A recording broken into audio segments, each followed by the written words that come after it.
The whole bank seemed to breathe in when Maxwell Grant started laughing. He was leaning back in his leather chair, gold watch catching the light from the high glass ceiling, eyes crinkled in amusement as he stared at the little plastic card in his hand. In front of him stood a thin girl in a faded gray shirt and jeans that were too short at the ankles, dusty sneakers planted carefully on the polished marble floor like she was afraid to leave a mark. "I just want to see my balance," she had said. Her voice had been quiet, but in the silence that followed, it felt like it echoed off every column and glass panel in Grand Crest Bank. Executives at side desks glanced over. A receptionist paused mid-sentence. Even the security guard by the door shifted his gaze from the entrance to the girl. Maxwell laughed again, softer now, but still amused. His navy suit was tailored perfectly, his tie a deep burgundy that screamed old money. To him, this was entertainment. A little girl, maybe 11 or 12, maybe homeless, standing in the heart of the city's financial district, asking the city's most respected millionaire to check her balance. He slid the card toward the exclusive terminal on his desk, still half smiling, still assuming this was some weird mistake or a joke. His fingers moved lazily, confident, bored. Then the screen lit up. The numbers appeared. Maxwell's smile died in an instant. His body went very still. The color in his face shifted, and for the first time in a long time, the great Maxwell Grant looked like a man who didn't understand what he was seeing. His eyes flicked over the figures once, twice, a third time. His advisors stepped in closer behind him, thinking maybe the system had glitched. The banker who had brought the girl over, Elena, stood frozen a few steps away, her hand covering her mouth. The girl, Arya Nolan, just stared at his face, not the screen. She didn't know yet. You know that feeling when your whole life hangs on whatever someone else is about to say? That's where she was. Maxwell swallowed, leaned in, and then something in his expression cracked, like a mask coming loose. "Wait," he whispered, barely audible. He tapped the keys again to refresh the page. The balance didn't change. The numbers stayed. And in that moment, in a building full of people who had ignored her, judged her, or tried not to look at her for too long, one of the richest men in the city suddenly realized he might be standing in front of someone far richer than him. But before we get to that, you have to understand how Arya even ended up here, in that chair, in front of that screen. Because this moment didn't start with power or money. It started with hunger. Earlier that day, the sun had already climbed high over the city when Arya woke up. She was lying on a bench near a bus stop, her small body curled up, arms wrapped around herself against the morning chill. The bench was metal, hard and cold against her back. Her hair, tightly coiled and braided into two rough plaits, stuck out in uneven sections. Her dark brown skin was smudged with the dust and grime of the street. She blinked herself awake, listening to the distant horns, the rumble of buses, the murmur of strangers' conversations as they walked past. No one looked at her. Her stomach twisted again, reminding her that yesterday's food had been nothing but a shared packet of crackers given to her by a kind woman outside a grocery store. The day before that, she'd had a bruised apple and a bottle of warm water. She sat up slowly, rubbed her eyes, and reached into her pocket. Her fingers closed around the one thing she had never let go of, not once, no matter how bad things got. A little white bank card. The edges were worn, the print a bit faded, but her name was still there, Arya Nolan. Her mother's voice lived inside that card. "Keep this safe, Arya," her mom had said years ago, when they still lived in a one-room apartment that smelled like detergent and fried onions. "One day, when you really need help, you take this card to the bank with the lion logo and ask them to check your balance. Promise me." At the time, Arya had been too young to understand what that meant. She just knew her mother's eyes had looked tired and sad. She had learned to obey the serious tone, the one that meant, "This is important." But then her mother got sick. The kind of sick that doctors talked about in soft voices. The kind of sick where medicine became more important than rent. The kind of sick that ended in silence. When her mother died, the world just stopped making sense. Relatives came and went. Promises were made, then broken. Eventually, Arya slipped through the cracks like she was never really there. All she had left was the card. She had never dared to use it. The idea of walking into a bank filled with rich people in clean clothes felt terrifying, like stepping into a world that would spit her out. What if the card was empty?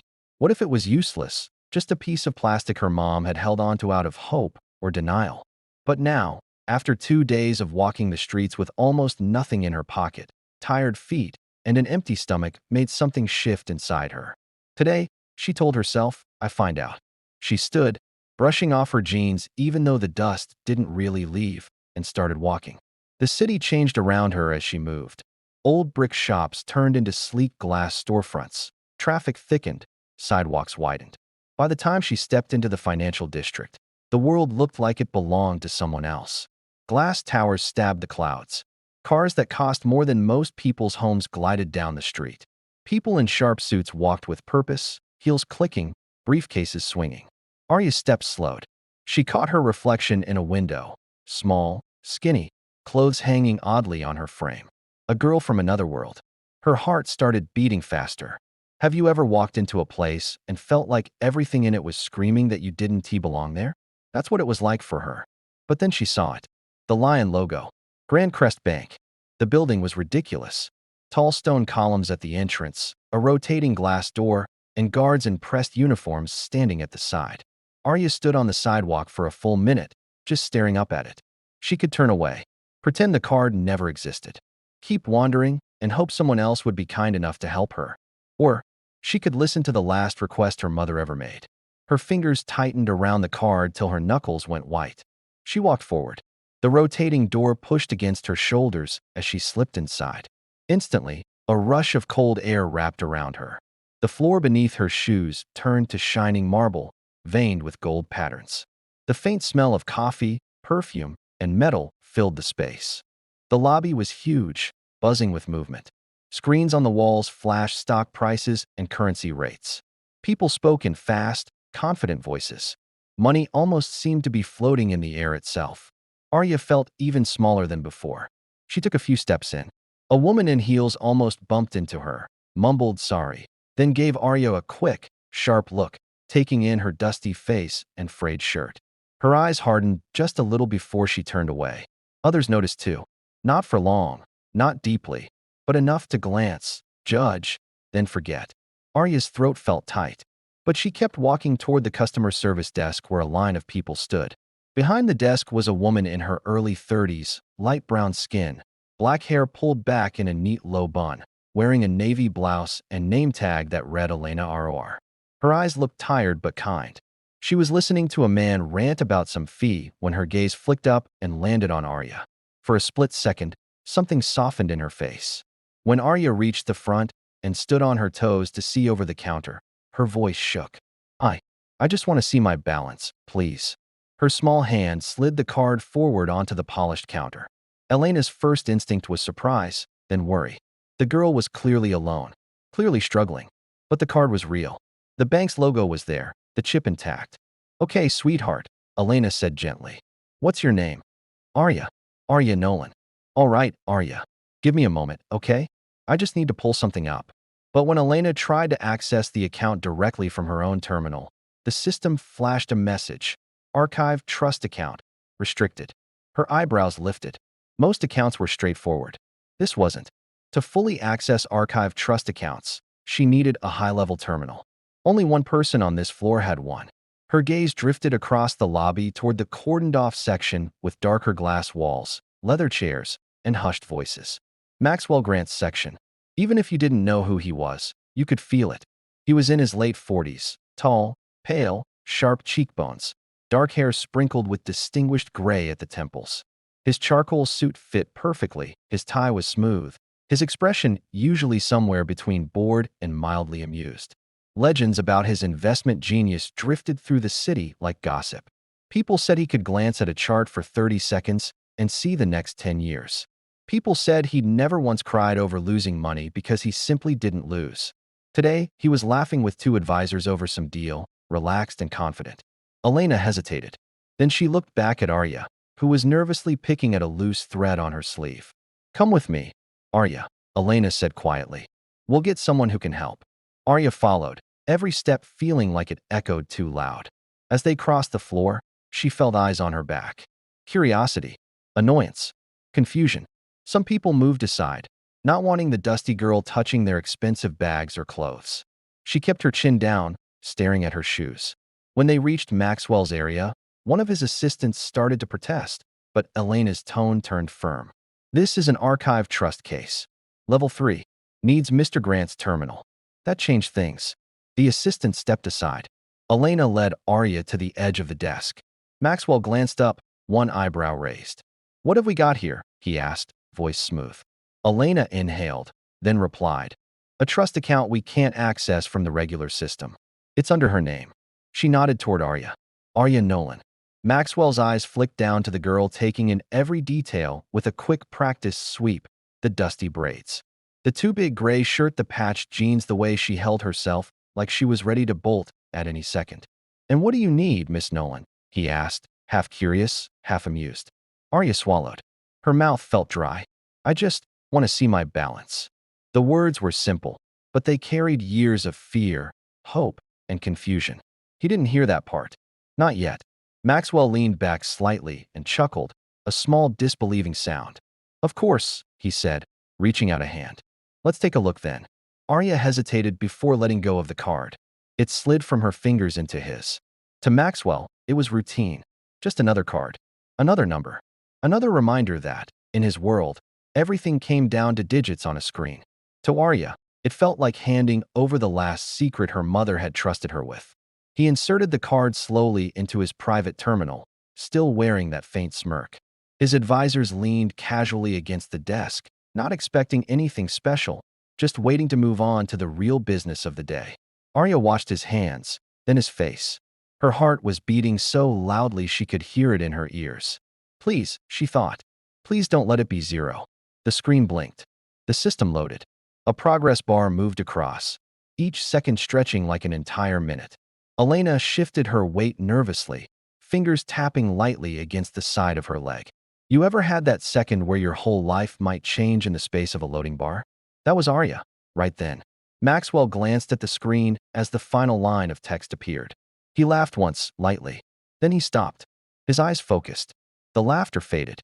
The air around the desk seemed to change temperature. The number on that screen made everything else in the room suddenly feel too small. Maxwell's jaw clenched. "What on earth?" he murmured. His advisors leaned in, their faces draining as they saw the same thing he did. Elena's breath caught in her throat. Arya, still unable to see the screen from where she stood, stared up at Maxwell, searching his expression for an answer. For hope. For anything. He looked at her slowly, really looked, like he was seeing her for the first time. "Arya," he said, voice lower now. "Do you have any idea what's in this account?" Her fingers curled into her palms. "No," she whispered. Is there something wrong?" Maxwell opened his mouth to answer. And then, right there in the middle of the Grand Crest Bank, the man who laughed at her request had to decide what kind of person he really was and what to do with a miracle sitting right in front of him. For a long second, nobody spoke. It was like the entire bank had taken a breath and forgotten how to let it out. The printer hummed in the background. Someone's phone rang across the lobby. A coffee cup clinked against a saucer. Life went on as usual everywhere else. But at Maxwell Grant's desk, the world had narrowed to one girl, one card, and one impossible number on a glowing screen. Maxwell tore his eyes away from the balance and looked at Arya again. The little girl standing in front of him hadn't changed in the last 5 seconds. Her shirt was still faded. Her sneakers were still scuffed. Her braids were still loose at the edges. But the way he saw her changed completely. "Arya," he said slowly, his voice stripped of its earlier amusement. There's nothing wrong. But I need you to sit down for a moment, okay?" She froze. Sit down. Those words never sounded good at hospitals or schools or government offices. Sit down meant bad news. Sit down meant we're sorry. Her heart dropped. "Did I do something wrong?" she whispered. Maxwell's eyes flickered with something she wasn't expecting from him. Guilt. "No," he said firmly. "You didn't do anything wrong. I just need to explain something important, and it might be a lot to take in." Elena, still standing nearby, gently pulled a chair closer. It was a soft leather chair, the kind meant for wealthy clients who came to talk about investments and portfolios. Today, it was for a girl who had slept on a bench. Arya sat slowly, her knees suddenly feeling weak. Her fingers twisted together in her lap, knuckles pressing hard against each other. Maxwell turned the screen slightly so Elena could see it clearly. She gasped quietly, then covered her mouth again. It wasn't thousands. It wasn't hundreds of thousands. It was more. Much more. Enough zeros to look unreal. Enough to buy a home. Enough to buy several. Enough to never be hungry again for as long as she lived. Is that? Elena whispered. It's in her name? All of it, Maxwell replied, jaw tight. One of his advisors, a tall man in a slim gray suit, leaned in. Is this some kind of error? Maybe a merged account? A corporate? No, Maxwell cut in. Trust fund. Set up years ago. The system records are clear. The investments have been compounding. This is real. The advisor went quiet. Across the lobby, a few people had noticed the cluster of staff around Maxwell's desk and the strange tension in the air. They didn't know what was happening, but you could always tell when something out of the ordinary was going on at Grand Crest Bank. Heads turned. Conversations quieted. A few phones were lifted, pretending to check emails while their owners watched. Arya swallowed hard. Her eyes darted between the adults' faces. Can someone just tell me?" she asked, her voice cracking. "Do I have anything? Is there anything in there?" Maxwell looked at her fully now, and for the first time in a long time, he felt out of his depth. He knew how to explain stock options to billionaires, how to talk risk management with CEOs. But how do you tell an 11-year-old girl in a torn shirt that she's richer than almost everyone in the room? He drew in a breath. "Yes," he said quietly. "You have something, Arya. You have a lot." Her eyebrows pulled together. That answer didn't make sense. "A lot like, enough for food?" she asked carefully. "Enough for a place to sleep?" Elena's eyes filled with tears. "More than that," she said softly. "Much more than that." The room blurred for a second. Arya blinked rapidly, trying to make sense of their words. She knew what it felt like to have 3 coins in her pocket. She understood the price of a loaf of bread, a bottle of water, a bus ticket. But a lot in this building meant something completely different, and she didn't even know the language yet. Maxwell glanced at Elena. "Would you mind sitting with her while I pull up the trust details?" Elena nodded and moved to kneel beside Arya's chair so they were eye level. Her blouse shifted slightly, and a faint scent of jasmine and coffee reached Arya's nose, oddly comforting. "Hey," Elena said quietly. "Can I ask you something?" Arya nodded. "Did your mom ever mention a man named Victor?" The air around them seemed to get heavier. A face flashed in Arya's memory. Wrinkled skin, kind eyes, a laugh that always ended in a cough, a knitted blanket that smelled like peppermint and old books. "Yes," Arya said slowly. "Victor Hale. He used to come to the community center where my mom worked. He was sick, but he always brought sweets for the kids when he felt strong enough. He would sit in the corner and talk to my mom about how the world used to be cheaper." She gave a small, shaky smile at the last part. He died," she added quietly. "I remember my mom crying after the call." Elena nodded, her eyes soft. "Well," she said, "it looks like Victor did something before he died. Something big." As Elena spoke, Maxwell pulled up deeper records. On the screen, scanned documents appeared, digital copies of old forms, signatures, dated entries showing deposits, investment notes. And there it was, Victor Hale, trustor. Beneficiary, Arya Nolan. He scrolled through the details, his sharp mind piecing together the story like a puzzle. Victor had created the trust years ago, poured money into it quietly, and set it up so that it would keep growing through diversified investments long after his death. No withdrawals allowed until Arya reached a certain age or emergency conditions were met. And no one had touched it. Because no one knew it existed except Victor, the lawyers who filed it, the bank, and Arya's mother. "Unbelievable," Maxwell murmured. He remembered Victor faintly now. The bank had handled some of his accounts back in the day. Quiet old man. No heirs. Decent portfolio. Most people had barely noticed him. And yet he had done this. Maxwell looked back at Arya again, and something inside him twisted. A man who had lived an ordinary life had chosen to plant a seed for a child who had nothing. That seed had grown into the kind of wealth that usually came with last names engraved on buildings. "Arya," Maxwell said, his voice more careful now. "Do you remember your mother telling you to keep this card safe?" She nodded quickly. She told me that if things ever got really bad, I should go to the bank with the lion and ask them to check my balance. She said there might be something there, but she didn't promise. She said it was like a maybe miracle. A maybe miracle. That stuck in his chest for some reason. Maxwell exhaled slowly. When was the last time he had done anything for anyone that wasn't directly tied to a profit margin? When was the last time he'd thought about what money actually meant to someone who had nothing? Around them, The whispering had grown. A security guard at the far end of the room had stepped a little closer, not because there was a threat, but because he could feel something important was happening. A woman near the waiting area watched with her phone halfway out of her bag, tempted to record but unsure if she should. Elena gently touched Arya's hand. "Your mom kept her promise," she said. "And so did Victor." Arya stared at her. "What do you mean?" Elena glanced up at Maxwell. He gave a small nod. "Tell her," he said quietly. So Elena explained it in the simplest words she could. She didn't use terms like assets or equity or portfolio. She talked about it like this. "Imagine you had a jar," she said, "and someone started putting money into that jar for you years ago. Not just a few coins, but a lot. And then, instead of leaving the jar sitting somewhere, they took it to a place where that money could grow. And it kept growing while you were sleeping, while you were going to school, even while you were hurting and missing your mom. While you were walking around this city thinking you had nothing, this jar was sitting here with your name on it, getting fuller every single year." She squeezed Arya's fingers gently. "That jar is yours, Arya. And it's not a small jar." The words hit slowly. Arya blinked once, twice, 3 times. "Grow, like interest?" she asked, repeating a term she'd heard adults throw around. Elena smiled faintly. "Exactly. Like interest. And investments. Victor set it up so it would keep working for you, even after he was gone." Arya's throat closed up. The room tilted a little. She gripped the arms of the chair. "So, I'm not." She couldn't say the word homeless. It felt like admitting something that would make it permanent. "I don't have to be on the street anymore." Elena's voice turned thick. "No, you don't." Tears gathered in Arya's eyes before she could stop them. They burned hot and heavy. She tried to blink them back, but one slipped out and slid down her cheek. She wiped it away quickly with the back of her hand, embarrassed. Maxwell looked away for a second, giving her a moment, then focused back on the screen, forcing himself to be practical.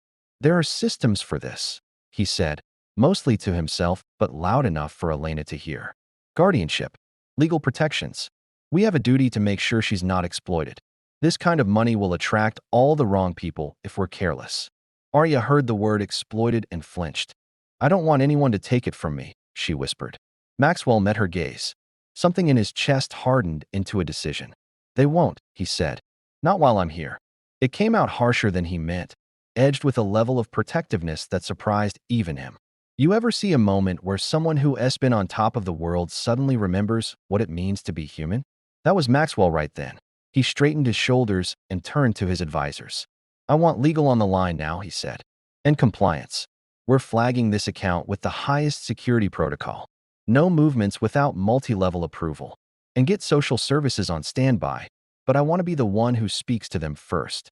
His advisor hesitated. "Maxwell, this is outside normal protocol. You don't usually involve yourself personally in cases like..." "In cases like what?" Maxwell snapped, eyes flashing. "Like this? Where a child walks in off the street and discovers she's worth more than half the clients on the top floor. Of course it's not normal. That's exactly why I'm involved." The advisor closed his mouth. Elena looked at Maxwell with new respect. She'd worked under his department for 3 years and never seen him this human. Arya sat quietly, the storm of adult words swirling around her. Social services, legal, protocol, security. All she really held on to was the part where he said, "They won tea. Not while I'm here." Her mom used to say that sometimes, in a much smaller way. About bullies at school. About overdue bills. "I've got you, Arya," her mom would say. "I'm here." For the first time since she'd lost her, Arya felt a tiny, fragile version of that same safety again. But safety and money never come without complications. As Maxwell began making calls, a woman standing across the lobby finally gave in to curiosity and lifted her phone, snapping a picture of the scene. The wealthy banker leaned over his desk, the dusty girl in the leather chair, the staff huddled around. She sent it to someone with a quick caption. "You won't believe what's happening at Grand Crest right now." At the same time, near the back of the bank, a man in a dark suit who had spent the morning pretending to read financial brochures lowered his newspaper and watched Arya with sharp eyes. He wasn't part of the bank staff. He wasn't here by coincidence, either. He had seen the way everyone reacted to that little card. And more importantly, he'd seen the way Maxwell's entire posture changed. He slid his phone out of his pocket and typed a message. "We may have something big. A kid. Trust account. Grant is involved." He hit send, then kept observing, expression unreadable.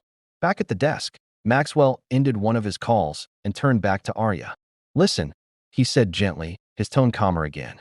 "In a few minutes, someone from child services will come talk to you. They're supposed to help in situations like this, when a minor has no guardian available and there's money involved. I'll be here when they arrive. You won't have to go through this alone." Arya nodded, still clutching the card. The idea of strangers deciding her future made her nervous, but the idea of going back outside with nothing made her feel sick. She took a deep breath and looked up at him. "Can I ask you something?" she said. "Of course. If you were me, and you found out your whole life just changed in 1 second like this, what would you do?" For the first time that day, Maxwell didn't have an immediate answer. "What about you? If you were in Arya's place, sitting in that chair with the whole world suddenly opening up in front of you, what would you do first?" Before Maxwell could respond, his phone lit up again. He glanced at the screen, and the color drained slightly from his face. His eyes flicked toward the far end of the lobby where the man in the dark suit had been standing. The man was gone. Maxwell's grip on the phone tightened. "Arya," he said slowly, his voice darkening just a shade. "There's something else about this account that I need to check. And I don't think you're the only one who has just realized how valuable you are." He stepped away from the desk, eyes scanning the lobby, every instinct suddenly on high alert. And just like that, Arya's miracle stopped feeling simple. It started feeling dangerous. For the next few seconds, Arya sat frozen in the leather chair as Maxwell stepped away, his eyes sharp and scanning the room like someone had flipped a switch inside him. A moment ago, he was the millionaire who laughed at a little girl's bank card. Now he looked like a man who suddenly understood that something bigger and far more dangerous was unfolding. Arya didn't know exactly what was wrong, but she could feel it. Kids who grow up on the edge of survival learn to read tension quickly. The way someone's jaw tightens, the way their shoulders shift, the way their eyes flick toward the corners of a room. And right now, Maxwell looked tense in a way that made her stomach twist. Elena noticed it too. She knelt beside Arya, placing a calming hand on her arm. "Don't worry," she whispered. "You're safe here." But Arya wasn't convinced. Because Maxwell wasn't looking at her anymore. He wasn't looking at the numbers on the screen. He wasn't even looking at his advisors. His gaze had locked onto the far end of the lobby, where the man in the dark suit had been standing moments earlier. Now that man was gone. Maxwell took one slow step forward. "Elena," he said, without taking his eyes off the hallway, "stay with her. Don't let her out of your sight." Elena nodded quickly and moved closer to Arya, her protective instinct kicking in. Arya's fingers tightened around the bank card in her hand. "What's happening?" she asked, voice shaky. Elena forced a smile, but her eyes flicked toward Maxwell with worry. "Just a precaution. There are procedures when someone has an account like yours." Arya wasn't convinced. Procedures didn't make adults look like that. Procedures didn't make a man like Maxwell Grant, a man who probably hadn't been scared of anything in years, suddenly move like someone expecting trouble. Maxwell signaled to security with a small, sharp motion. 2 guards straightened instantly, watching him. They were big men with calm faces, used to dealing with bankers who got angry about fees or investors who lost too much. But this wasn't that. They could tell. Something in the air had shifted. One guard approached. "Mr. Grant, did you see a man standing near the west column?" Maxwell asked. The guard blinked. "Tall, dark suit, red tie?" "Yes. Him. He left quickly through the side corridor about a minute ago." Maxwell swore under his breath, something no one in the lobby had ever heard him do. "That corridor leads to the garage access." "Should I send a team?" the guard asked. "Not yet. Just make sure no one else gets close to the girl." A spike of fear shot through Arya. She swallowed, heart pounding. "Mr. Maxwell, why does someone else matter?" she whispered. He looked back at her, expression softer but still tense. "Because, Arya, when people see something valuable, they get curious. And not everyone is curious for good reasons." The words hung in the air. Before Arya could ask anything else, Maxwell's phone buzzed again. He glanced at the screen and frowned deeply, the kind of frown that meant whatever he saw wasn't good. Then he walked back to the desk. The advisor stepped aside. The whole bank seemed to watch. "Arya," he said quietly, sitting down across from her now, leaning forward with hands clasped. "We need to talk about something important, and I need you to stay calm while I explain it." Arya took a breath. She nodded, even though calm was the last thing she felt. "You said your mother told you to keep this card safe. To come here only if things got very bad, Maxwell reminded her. Arya nodded again. That wasn't just advice, he continued. She was protecting you. A chill slid down Arya's spine. Protecting me from what? Maxwell exhaled slowly. A trust of this size isn't normal. It's heavily protected because it grows so quickly, and because the man who set it up for you had enemies. Arya blinked. Enemies. Elena's hand tightened slightly on Arya's shoulder, like she wished Maxwell would soften the truth, but he didn't. Yes, he said. Victor Hale wasn't just some kind old man who visited the center. He was a brilliant investor, one of the best. But he worked quietly. He didn't want attention. He didn't want people knowing he had money. Some people tried to push him into partnerships. Others tried to take advantage of him. A few were angry that he wouldn't share what he knew. Arya's breath hitched. Maxwell continued. When Victor realized he didn't have much time left, he protected his assets by moving them into trusts, and yours became the biggest one. And what we just saw on that screen, Arya, he glanced at the number again. That is more than enough to make the wrong people start asking questions. Arya's heart thudded painfully. Am I in danger? The question tasted like metal in her mouth. Maxwell chose his next words carefully. Not if we're careful. Not if we act fast. The bank has protections. I have protections. Child services is already on the way with security escort. You'll be okay. He leaned back slightly. But I need you to understand that this isn't just about money anymore. It's about keeping you safe while we set everything up legally. Suddenly, everything around Arya felt too bright, too loud, too big. A few hours ago, all she wanted was to know if she could afford a meal. Now she was hearing words like danger, enemies, trust, protection. Her chest tightened, and she felt lightheaded. Elena noticed and knelt closer. Hey, breathe with me, sweetheart. Slow breaths. You're okay. Arya tried, but her breaths came fast. I didn't ask for this, she whispered. I just wanted to see my balance. And that broke something inside Maxwell. Because she wasn't wrong. She wasn't greedy. She wasn't chasing anything. She just wanted to eat. She just wanted safety. She just wanted something small and human. Maxwell rubbed a hand over his face. You didn't ask for any of this, he said softly. And that's why I'm going to help. You have my word. Behind him, one of the advisors approached, whispering urgently into his ear. Maxwell's expression shifted again, darker than before. What now? Elena asked, her voice tight. The advisor swallowed. We did a routine sweep of the trust's recent access logs. Someone tried to access the account remotely about 20 minutes ago. Arya's blood ran cold. The advisor continued. The attempt failed. The firewall held. But whoever it was, they knew exactly what they were looking for. Maxwell froze for half a second. Then he stood abruptly. Lock every system down. Now, pull the offline servers. Notify cybersecurity and tell them this is a red case. He turned toward Arya, and for the first time, fear and anger mixed in his expression. Arya, he said, his voice firm and sharp, someone out there knows about this account, and they tried to get to it before you did. Arya's fingers dug into the card so hard she almost bent it. Why? Maxwell looked her directly in the eyes. Because, Arya, you're not just a girl with a miracle anymore. He paused, voice lowering. You're a target. Before Elena could pull Arya closer, a loud commotion erupted near the entrance. The rotating doors suddenly jammed as someone rushed inside. A security guard shouted, Sir, you can't go in there.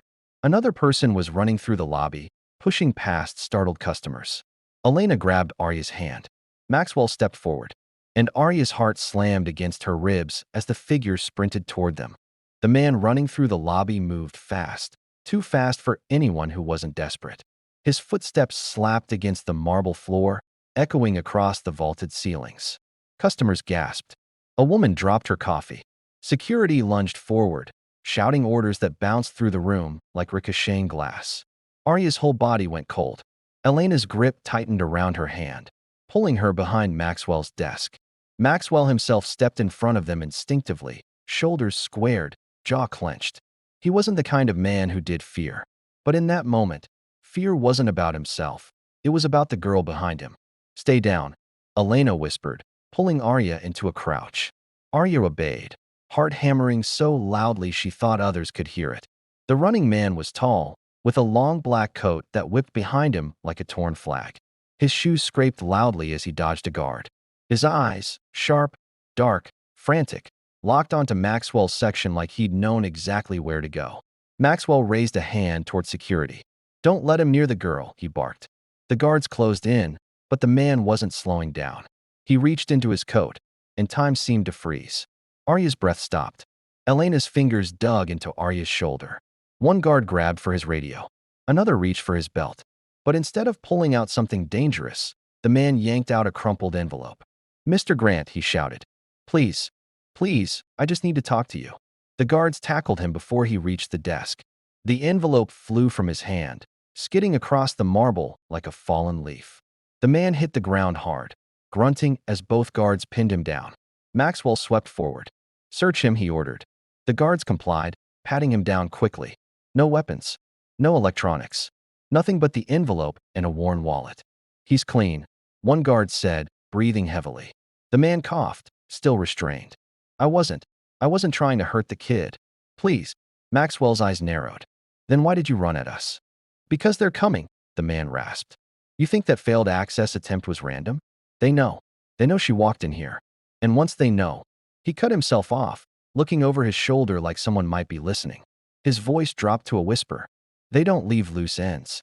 Arya's heartbeat thudded painfully against her ribs. "Loose ends?" she whispered. Maxwell stepped closer to the restrained man. "Who are you? And how do you know about this account?" The man swallowed, eyes darting around. "My name is Ethan Hale." A chill sliced through the air. Elena froze. Maxwell blinked. Arya's breath caught in her throat. "Hale," Maxwell repeated. "As in..." "Yes," Ethan said quickly. "Victor Hale was my uncle." The room tilted for Arya. "Victor had family," she whispered. Ethan nodded weakly. "I wasn't in his will. I wasn't part of his immediate plans. He kept me at a distance. But that trust, your trust, he told me about it before he died. He said if anything ever happened, someone had to watch out for the girl. He said her name. Your name." Arya stared at him, confusion twisting her chest. But why did you run? Why didn't you just talk to someone?" "Because I've been followed all week," Ethan said. His voice cracked under the weight of whatever fear he'd been carrying. "Men standing outside my building. Cars parked near my job. I knew something was wrong the moment I tried to access Victor's old files. Every time I got close, the system bounced me.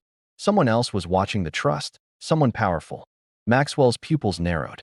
"Who?" "I don't know their names," Ethan said. "But I know they've been trying to break into the trust's protected servers for months. And when the system registered activity this morning, when the account finally got accessed, they knew someone had reached it." His eyes shifted to Arya. "And when they figure out that someone is a child..." He didn't finish the sentence. He didn't have to. Arya felt the rest of it in her bones. Maxwell raised a hand to the guards. "Let him up." The guards hesitated. "Sir," I said, "let him up." They released Ethan, who groaned and slowly pushed himself to his knees. He didn't stand. He looked exhausted, frantic, haunted.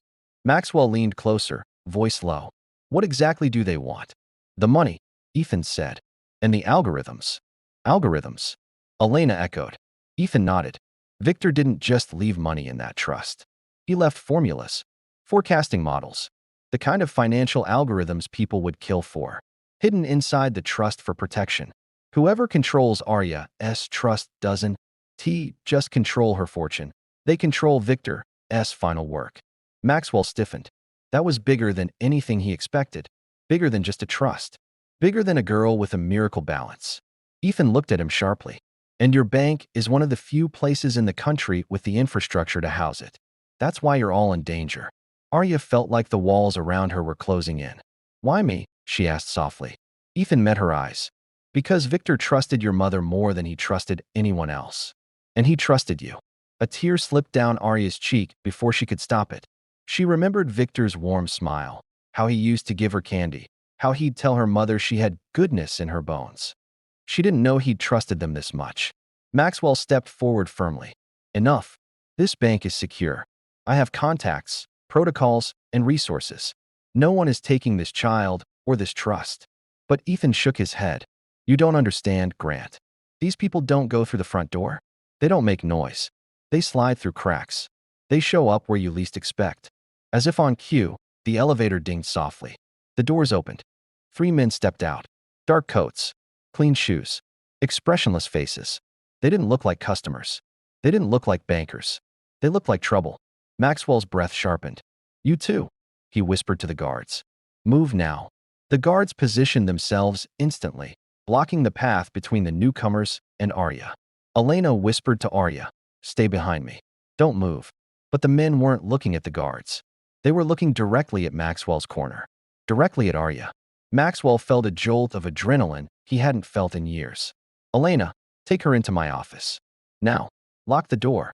Elena pulled Arya's hand. Arya, come. But before they could move, the leader of the three men called out calmly. No need to run. His voice was smooth, polite, the kind of voice that hid knives behind smiles. We only want to speak to the girl. Every muscle in Maxwell's body tensed. You're not getting anywhere near her. The man smiled faintly. That depends on whether you want a scene in front of your entire bank. Arya's heart beat unevenly.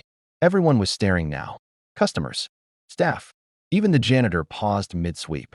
Maxwell stepped forward, nearly chest to chest with the stranger. You're trespassing. Leave now. Or security will— Oh, Mr. Grant, the stranger interrupted. You know your security can't stop us. He slipped a hand into his coat. Security tensed. Arya gasped. Elena pulled her back. But instead of a weapon, the man pulled out a small black device, a badge. Government issue. Maxwell froze. You're federal? The man's smile widened. We are now handling this case. The girl comes with us. Arya's blood turned to ice. No, she whispered. Elena stepped in front of her. You're not taking her anywhere. The leader tilted his head. This isn't optional. Maxwell stepped forward, fury igniting in his chest. She is under this bank's protection until child services arrives. You have no jurisdiction here unless you produce documentation.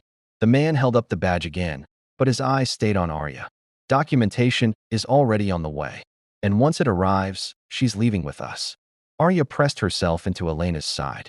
I don't want to go, she whispered. Please don't let them take me. Elena's protective grip tightened. Maxwell's jaw locked.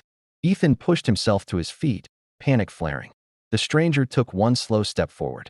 Arya Nolan, he said, voice low and chilling. You need to come with us now.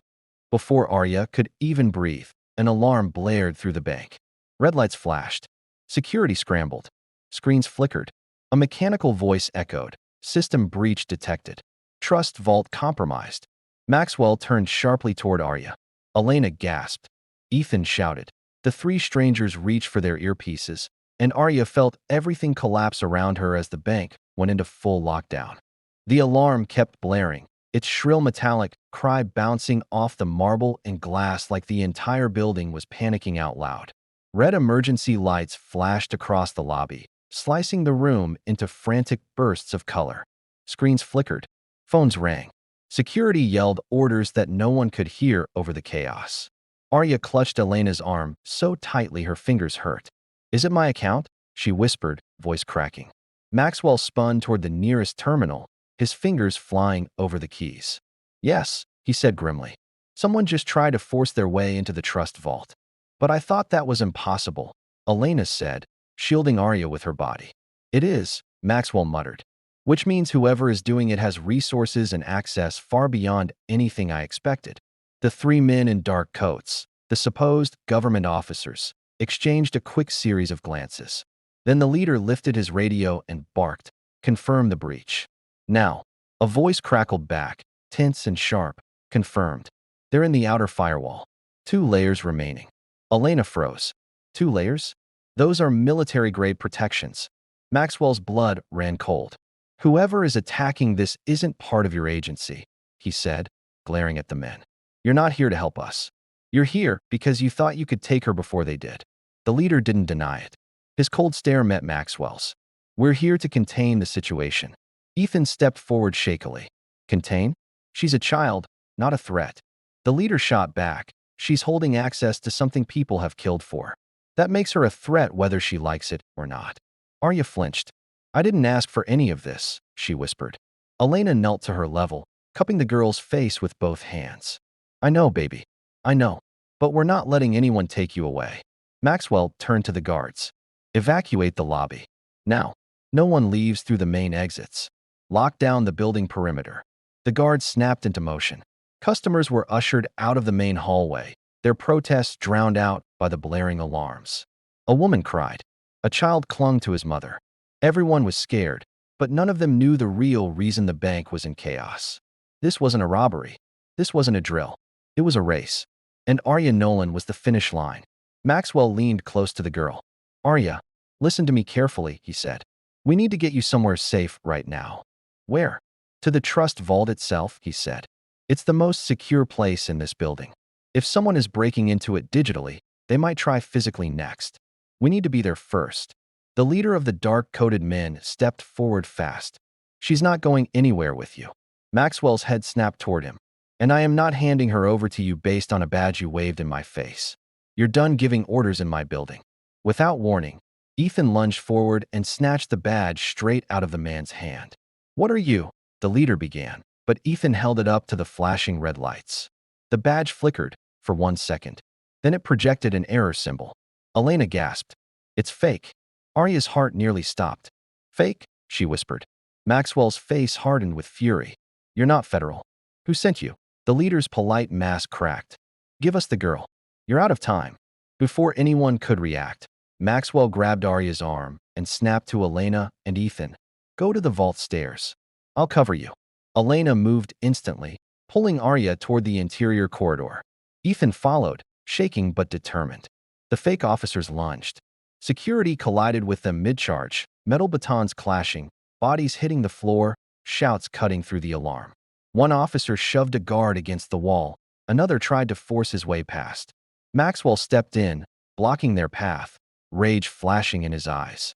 You're not touching her. The leader hissed. She's holding billions. Algorithms. Access. She doesn't understand what she has. She doesn't deserve. Maxwell cut him off with a shove so hard the man stumbled. She deserves safety. More than any of you. Arya was yanked around the corner as Elena dragged her through a restricted hallway lined with steel doors and dim emergency lights. Keep running, sweetheart, Elena urged. But Arya could barely breathe. My legs, they won't move fast. Ethan picked her up without hesitation, lifting her in his arms like she weighed nothing. I've got you, he said, voice shaking. Your mom trusted me once. I'm not failing now. They reached a thick metal security door with a biometric scanner. Elena slammed her palm onto the panel. It flashed yellow. Come on, come on. The scanner blinked red. Access denied. Arya's stomach twisted. Why won't it open? Elena sucked in a breath. This section requires a director's clearance. Maxwell is the only one who can open it. A crash echoed down the hall behind them. Close. Too close. Ethan looked back, eyes wide. They're coming. Elena grabbed Arya's hand. Stay behind me. But Arya stepped forward instead. She placed her small, trembling hand on the biometric panel. The scanner beeped. A moment of silence hung in the air. Then, access granted. Elena gasped. What? How? The door slid open with a heavy metallic thunk. Arya looked up at them, breath shaky. My trust, it must have added me into the clearance system automatically. Victor always planned ahead. Ethan gave a small, shocked laugh. That man really thought of everything. They slipped inside just as two dark silhouettes turned into the hallway behind them. Elena slammed her palm onto the close button, and the metal door groaned shut, sealing shut just as the first strike hit it from the outside. Boom, boom, boom. Fists or weapons hammered the door. They won't stop, Elena whispered. Arya looked around the vault chamber, a circular room lined with glowing screens and humming servers encased in glass. It looked like the heart of the entire bank. Like something sacred, protected, but the screens were flashing with warnings. Breach attempt. Phase 3 firewall compromised 62%. Override signal detected. Arya's chest tightened. Maxwell said they weren't just after the money. Ethan nodded grimly. They're after the algorithms. Victor's formulas. Whoever gets those can predict market shifts before they happen. It's basically controlling the future of money. Boom, boom, boom. The door bent inward slightly. They're almost through, Elena whispered. Arya stepped toward the glowing server. What happens if they get it? Ethan didn't sugarcoat it. They'll erase your ownership. Replace your identity. They'll steal everything. And then, Arya whispered, then anyone who stands in their way becomes a problem. Arya closed her eyes tightly. She could hear her mother's voice in her memory. Keep it safe, Arya. One day you'll understand why. And now she did. She opened her eyes again, and something fierce replaced the fear. Elena, Ethan, I have to protect it. I have to. Elena grabbed her shoulders. No, that's not your job. It was Victor's gift, Arya said softly. And my mom trusted me. So I'm trusting myself. Another boom. Another dent. The system screamed warnings in sharp, robotic tones. Firewall failure imminent. Arya reached toward the main terminal. What are you doing? Ethan asked urgently. I'm ending the breach, Arya whispered. If they want the algorithms, then I'll lock them behind something they can't break. And what's that? Elena asked. Me. She entered the Trust's emergency safeguard, a protocol Victor had buried in the system like a hidden key.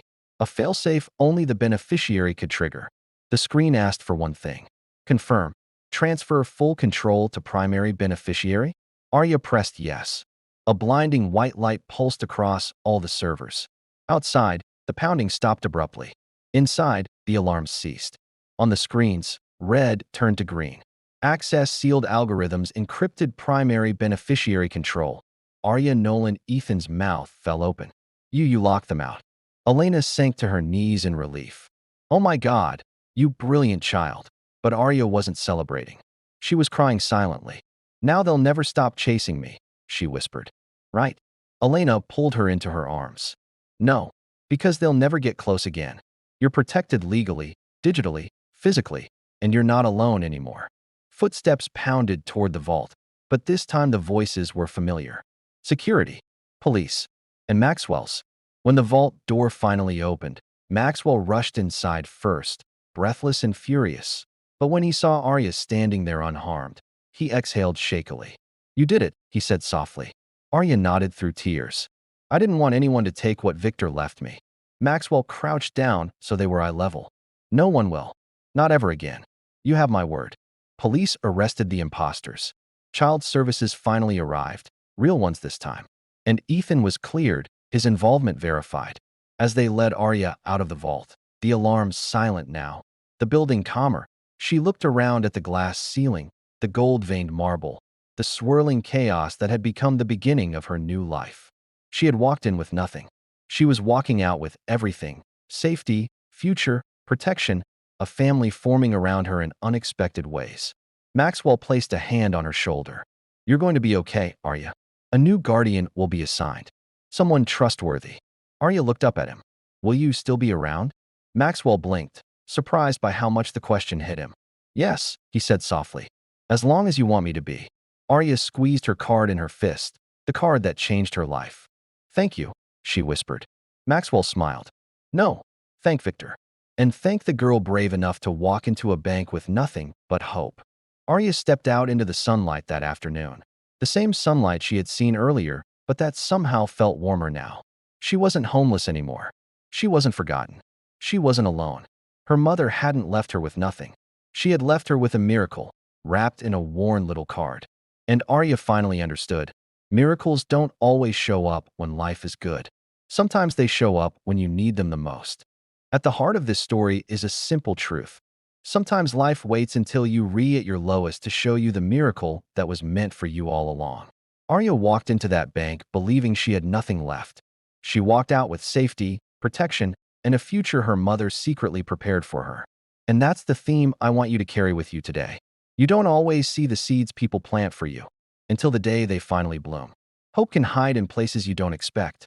And even when the world feels cold, someone out there has left a light on for you. If this story touched you, inspired you, or even brought a tear to your eye, I'd love to have you join this community. Please hit that subscribe button because we share stories that remind you the world still has kindness, miracles, and second chances. And I want to hear from you. Speech Balloon, where are you watching from? Speech Balloon, what part of Arya's journey hit you the most? Speech Balloon, have you ever had a moment in your life where a maybe miracle showed up right when you needed it? Your comments help this video reach more people who might need a reminder that their story isn't over, not even close. Thank you for watching. And remember, there's always hope. Sometimes it just hides in unexpected places.